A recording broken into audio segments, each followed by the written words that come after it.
Yes, guys, welcome to your Premier League preview of all the weekend's games. We're going to touch on, of course, Arsenal versus West Ham, which is the early kickoff on Saturday. Liverpool and Man City renew their title rivalry after the FA Cup weekend. And, of course, the big one of the weekend, Spurs versus Manchester United.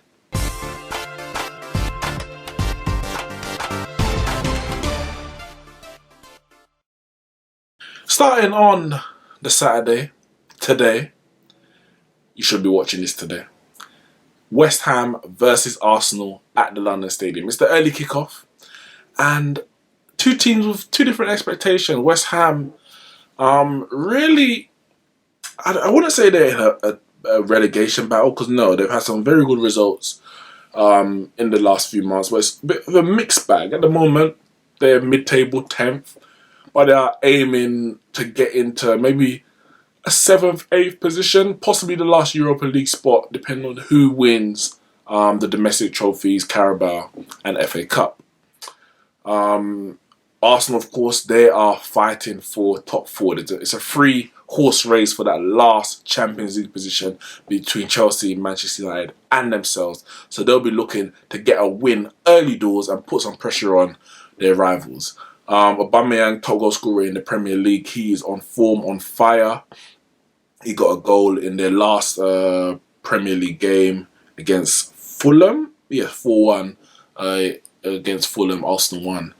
And they're hoping to exploit any weaknesses in that West Ham defence. West Ham, though, I said they have been a bit of a mixed bag over the festive period. Don't know what you're going to get with them, whether it's home or away. Sometimes they're on, sometimes they're off. They do have Marco Arnautovic back. But for how long is the question? Because we know he's been subject of a £35 million bid from an unnamed Chinese team. I've also heard, actually, that Mitrovic himself from Fulham, he was also subject to a somewhere between 30 and £50 million bid from another Chinese team. We know the Chinese season starts, I think it's around March or so. Their window doesn't close until February, so Premier League clubs can sell even after the January transfer window. And the Chinese clubs look like they're ready to do some more business. We know the likes of Oscar, Paulinho, to name a few, they've already gone over there, and the big bucks over in China. We'll see if any Premier League talent also goes there this month. But that game, as I said, 12:30 kickoff on Saturday. I'm going to predict Arsenal win. I think they really have to win, especially the next game after this is against Chelsea. So they're going to want to pick up some points here and hopefully put some pressure on Manchester United and Chelsea before they play later in the weekend. I will go 3-1 to the Arsenal. Brighton versus Liverpool, 3 o'clock kickoff. Liverpool lost their first game of the season last time out at the Etihad, 2-1 to Manchester United. They're going away again. Brighton's not going to be an easy game, and Jurgen Klopp just won the Manager of the Month, and we know the curse of the Manager of the Month, that teams tend to lose the games directly after. But the way Liverpool's playing, I can't back them to lose. You can't. They're barely conceding any goals. They're scoring Salah, Mane, Firmino. They look all on form as it stands, even though they went out of the FA Cup. But that could be a blessing in disguise. One less competition to worry about. But that's only going to matter if they win the Premier League in the end. If they don't, it's just going to be another season without a trophy. And Jurgen Klopp desperately needs a trophy. Brighton, I said, they are playing well. They are sitting, where they're sitting in the league at the moment. They are 14th in the league. 13th, sorry. 10 points, clear of relegation. They ain't gonna worry about that. Let's get to the magical 40-point mark and then see where the season takes them. But I can't see them getting anything at home against Liverpool. I'm gonna go for a Liverpool 2-0 victory. Cardiff versus Huddersfield. That is a relegation 6-pointer if ever I've seen one. Huddersfield are rock bottom of the league. They need points, and desperately. Cardiff, who are just above the relegation zone, they're currently 8 points above Huddersfield, just 2 points clear of relegation. You'd think, if they ain't down already, if Cardiff win this game, Huddersfield are 11 points adrift of the relegation zone. Granted, Burnley and Newcastle themselves are also on 18 points, but they're at least 11 points adrift of Cardiff themselves, who a lot predicted probably would be in the relegation zone, if not going down themselves.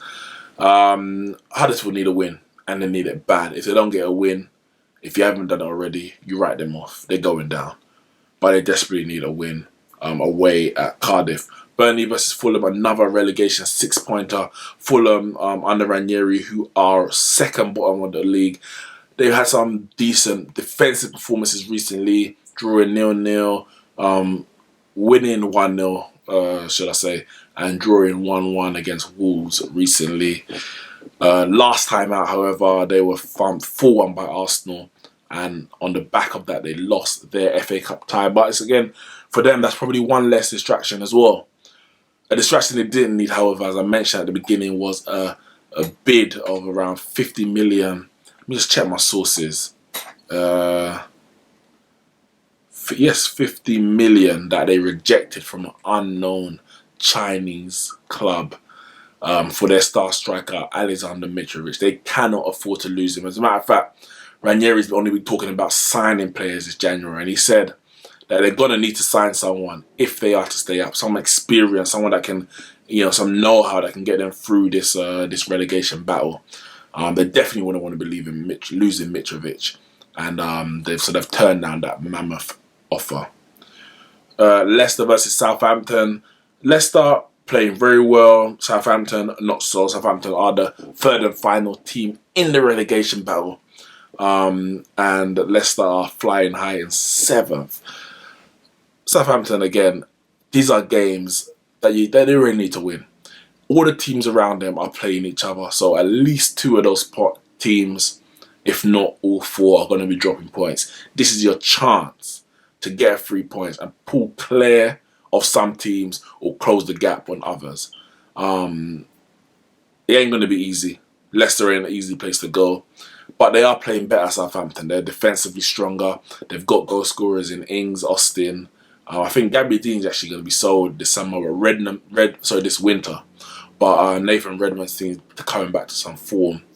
So for those 3 relegation battles, Cardiff, Huddersfield, I'm going to go 2-1 Cardiff. Not good for Huddersfield. Burnley, Fulham. Burnley are starting to play a bit well, I'm going to go 1-1. And Leicester, Southampton, I can't see anything other than a Leicester win, but I'll say 1-0 to Leicester. Palace versus Watford. Crystal Palace, they've won without Zaha. They've won with Zaha. They ain't playing too shabby. They won last time out against Wolves. Lost to Chelsea, only 1-0. Obviously beat Man City over the Christmas period. And they also went through in the FA Cup against Grimsby. Watford, they played a thrilling 3-3 draw against Bournemouth in the Premier League. But Troy Deeney said some choice words in his post-match interview that has landed him in some trouble. He should be available for this game, but he has got some charges to answer once this round of fixtures is done. It's not going to be an easy game. It's going to be a good game.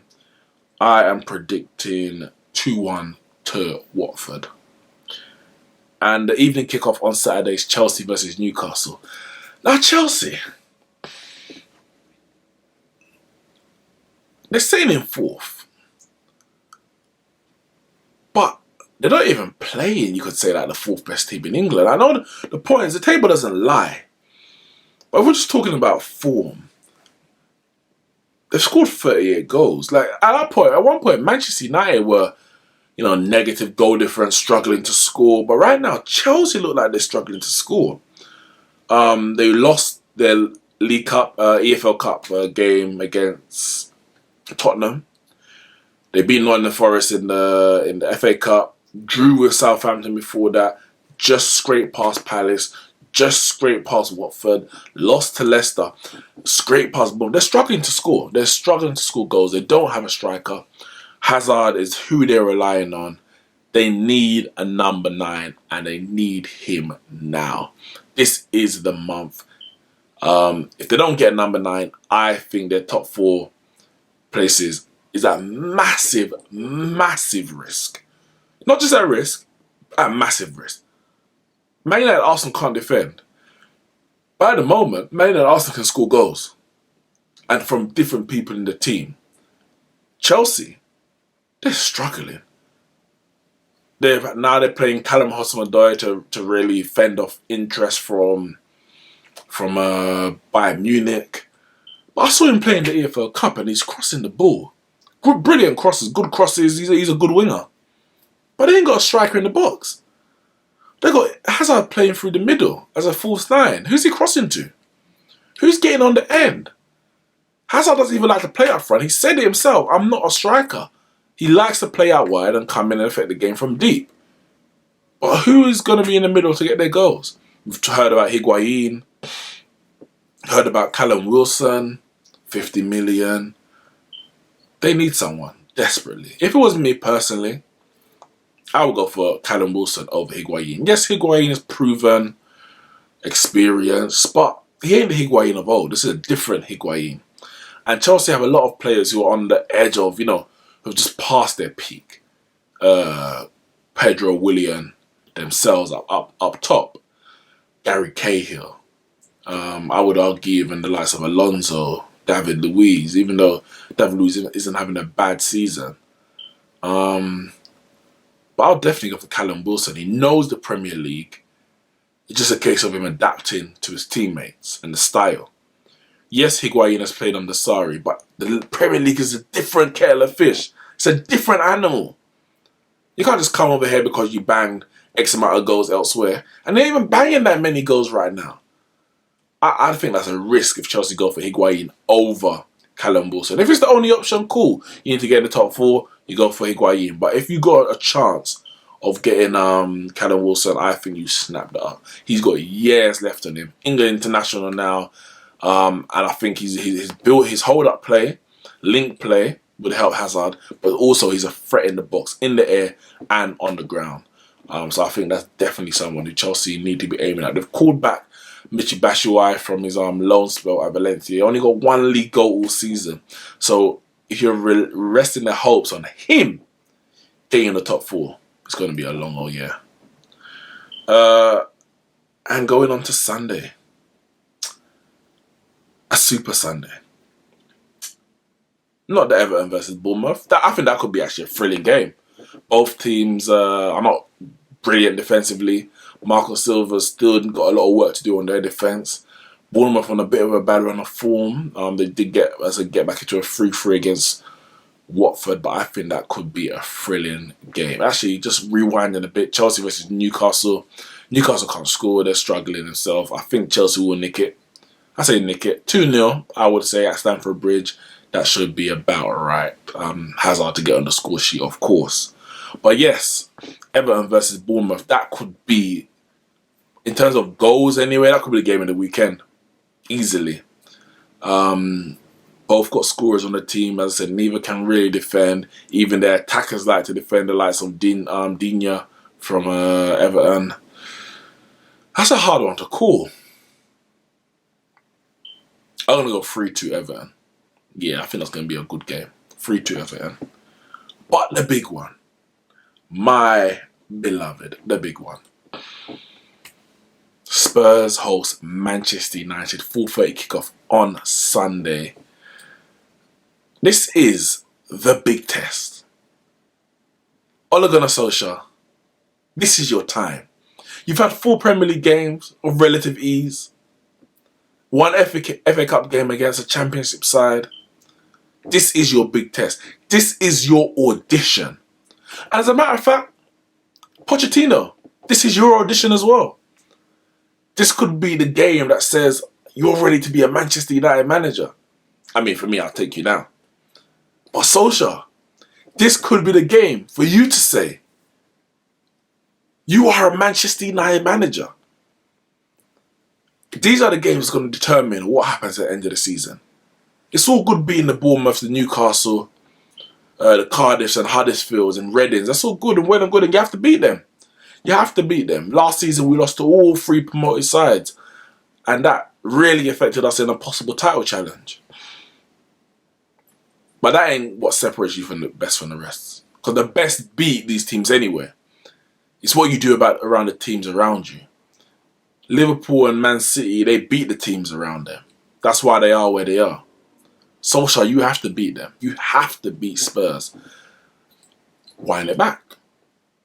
I'll take a draw. Don't get me wrong, I'll take a draw. Because Spurs right now are better than us. I said it on the podcast. Spurs right now are better than us. Away from home. Remember, they battered us at Old Trafford 3-0. I think the scoreline was a bit unfair in terms, not unfair, but it didn't reflect the true balance of the play, but it was 3-0 nonetheless. So Solskjaer, this is your chance to prove what you're about. Have you got the tactics to outwit Pochettino? And the thing is, Pochettino sometimes bottles it in the big games. I've seen him go to Wembley in the cups, and he start doing weird and wonderful things, playing Son at left back and dropping this person and playing 2 at the back when you've been playing 3 at the back all season, or vice versa. He does some weird things, but in the Premier League at the moment, they're on the brinks of a title challenge, just on the outside, hoping that Man City and Liverpool can slip up and they can capitalise. But they have to keep winning. That's their job. They have to keep winning until they play Liverpool and they play Man City and hope to take points off them there. And I do think they will win. I think they've got a better side. Our defence is poor. Like, our attack is good. And we're playing well. Pogba, Martial, Rashford, hopefully Sanchez. But defensively, you're coming up against Kane, Ali, Eriksen, Son. This is his last game before he goes to the Asian Cup. Them men are going to be happy. They get the ball. They're going to be running at, Jones? Valencia? Oh, I don't even know. Who's playing? Young? I don't know. Bailly's out. Suspended. I mean, it should be better than the 3-0 that they handed us at Old Trafford, but I'll take a draw. If you gave me a draw now, I'll snatch your hand off. Please. Please. I beg. Give me it. Because what it means is, in terms of a race for the top 4, like I called it, say we're out of the top 4 race, or we're not going to make it, should I say. We're not going to get top 4 because we're 6 points behind Chelsea. If we lose this game, Chelsea beat Newcastle, we're 9 points behind. That's a long way back. It's a long way back. We'd have to beat all the teams around us after that, including, obviously, of course, Chelsea when they come to Old Trafford. But if we can get a draw and then Chelsea play Arsenal next week, someone, if not both, are dropping points, then that's an opportunity. It's an opportunity to close that gap on top 4. But I'm not confident. I think we'll put in a good performance. And then hopefully in the other big games, we can improve in terms of the result as well. PSG in the Champions League, Liverpool coming to Old Trafford, Man City coming to Old Trafford, Arsenal in the FA Cup. But as far as Wembley goes, I hope that Dubai warm weather training did Solskjaer good. Got his tactics down, the players know what he wants, and we can execute it. We have to go on the front foot because we can't defend, as I said. We have to literally be, you score 1, we'll score 2. Because it ain't going to be a case of we score 1, you score none. We've got 2 clean sheets all season. I don't know, man. I'm not confident. I'm hopeful, but I'm not confident. I'm going to predict a 2-1, but I'm going to hope for a 1-1. I mean, heck, I hope for a 5-0, but let's be realistic. I hope for a 1-1. And the final game of the weekend, the Monday night football game, is Man City at home to Wolves. I think they're back, guys. I think they're back. I'm not sure. I think they beat Southampton 3-1. Fernandinho back in the side. Wasn't that convincing? They then beat Liverpool at Etihad. Good win, deserved win. Then they went to the FA Cup and the League Cup with their second teams. And only Man City's second teams can do this. 7-0. 9-0. And Zinchenko came out and said, we wanted more. Nah, they're taking the piss. They're taking the piss. Boy. I think they'll beat Wolves. I think they were unlucky not to beat them at the Molineux early in the season. Wolves had a very, very good game and they showed what they were about from early. But it was a handball goal from Willy Bolly that gave them the 1-1 draw in the end. I think Man City would deal with them. I'm going to go 3-1. They are struggling to keep clean sheets at the moment. I think 8 games they ain't kept a clean sheet or so. I don't know what's happened there. In the Premier League, that is. But I think 3-1. Aguero's back. Sterling, Sane. De Bruyne is back. Whew. De Bruyne's barely played. I think he's played like 4 games this season. And only 4 points off Liverpool. Listen, this weekend, it's going to be a good one. I think on the back of Man City beating Liverpool, I think this is where the title is going to be decided now. Because can Liverpool respond to their first defeat of the season? And can Man City keep pace with Liverpool and close that 4-point gap? And Ollie Solskjaer, you want this Man United job? You said it. End of the season, you want this job? Well, put your name in the hat. Guys, make sure you click like on this video, subscribe, comment in the box below. Let me know your predictions on the matches this weekend and any transfer news that you think your club should be doing. Make sure you check out all our other videos on our podcast, and I'll see you soon.